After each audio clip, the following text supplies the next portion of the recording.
Vicky Kaushal starrer Maddock ফিল্মসের upcoming historical action film Chhaava এর trailer অডিয়েন্সের এক্সাইটমেন্টটাকে দ্বিগুণ করে দিয়েছে। এই সিনেমার প্রমিসিং টিজার অডিয়েন্সের মনে একটা এক্সপেকটেশন ক্রিয়েট করেই ছিল, আর রিসেন্টলি রিলিজ ট্রেলার সিনে লাভার্সদের এক্সাইটমেন্টটাকে আরও বাড়াতে বাধ্য করেছে। So let's take a quick look at the positive side and excitement factors of this movie. Number 1, Vicky's performance. Uri the surgical strike বা স্যাম বাহাদুর অন স্ক্রিন একজন লিডারের ক্যারেক্টারে ভিকি কৌশলের পারফরমেন্স অলওয়েজ 10 on 10। ছাওয়ার ট্রেলারে উরি দ্য সার্জিক্যাল স্ট্রাইকের হাউস দ্য জোশের মতো বিভিন্ন এনথুসিয়াস্টিক ডায়ালগ ডেলিভার করতে দেখা যাচ্ছে ভিকিকে।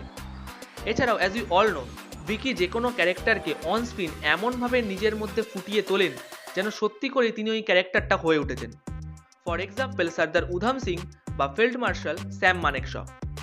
ছাওয়াতে ফের একবার এমন এক হিস্টোরিক্যাল ক্যারেক্টারকে বিগ স্ক্রিনে ফুটিয়ে তোলার সুযোগ পেয়েছেন ভিকি, আর আশা করা যাচ্ছে এবারেও ফ্যান্স আর অডিয়েন্সকে একটু আপসেট করবেন না তিনি। Number 2, the story. এর আগেও মারাঠা এম্পায়ার নিয়ে বহু সিনেমা বার করেছে Bollywood. For example Tanhaji the unsung warrior, Bajirao মাস্তানির মতো সিনেমা। যদিও এই লিস্টে পানিপাতের মতো সিনেমাও আছে যা কিন্তু অডিয়েন্স রিজেক্ট করেছিল, বাট ইন মোস্ট কেসেস প্রত্যেকটা সিনেমার স্টোরি দর্শকের ভালো লেগেছে, আর সিনেমার এক্সিকিউশনও ভালো হয়েছে, বক্স অফিসেও বেশ হিট করেছে। ছত্রপতি শিবাজি মহারাজকে নিয়ে বহুবার বিগ স্ক্রিনে পোর্ট্রে করেছে বলিউড, বাট এই প্রথম ছত্রপতি সম্ভাজি মহারাজের গল্প আর ক্যারেক্টারটাকে বড় পর্দায় ফুটিয়ে তোলার দায়িত্ব পেয়েছেন ভিকি, আর সেটা তিনি কতটা ভালো করেন সেটা অবশ্যই দেখতে হবে। নাম্বার 3, ইন রিসেন্ট ইয়ার্স বলিউডের সব থেকে সাকসেসফুল প্রোডাকশনের হাউসের নাম ম্যাডক ফিল্মস।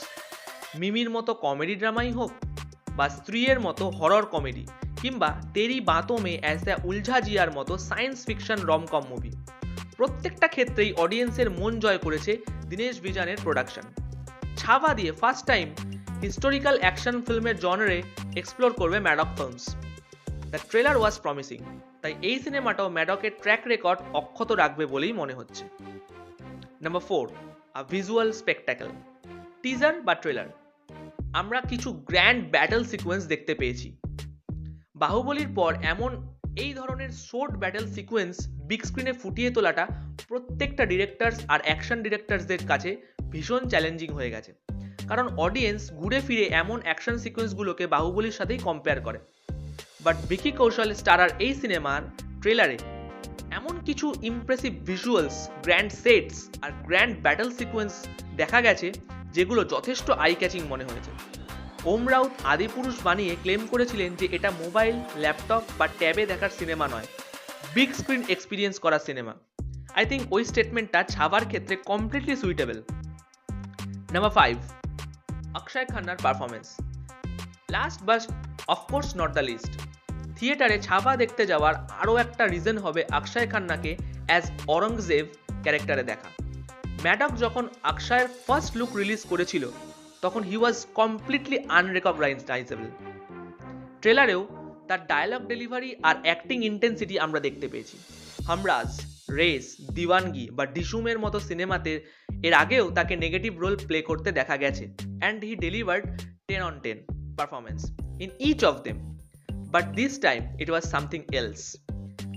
অক্ষয় খান্না বলিউডের one of the most talented actors, but কোনোদিনও সেই অনুযায়ী প্রেজ বা রেসপেক্ট তিনি পাননি। But this is the high time that we should acknowledge him for his brilliant acting.